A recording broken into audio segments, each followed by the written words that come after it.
Umewahi kujiuliza kwamba ni kwa nini kuna watu katika maisha yao wanabadilika na kukua kila siku, na kuna watu wengine ambao wamebaki kudumaa na hawataki kubadilika? Tukiangalia katika kitabu kilichoandikwa na Dr. Carlos Dweck ambacho kinaitwa The Mindset, tunaona kwamba kuna mindset za aina mbili, ambayo ya kwanza ni fixed mindset na kuna growth or open minded state.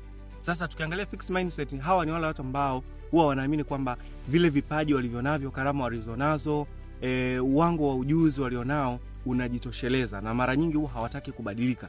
Lakini tukiangalia watu ambao ni growth minded people, hawa ni watu ambao kila siku wanajifunza, wakitambua kwamba kuna yale ambayo yanatakiwa waendelee kujifunza ili wao waweze kufikia kile ambacho wanaweza kukifikia.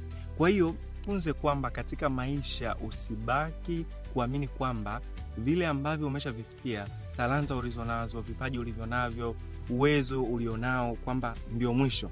Utakapokuwa umejiweka hivi, itakufanya wewe usiendelee kukua na utabaki kudumaa.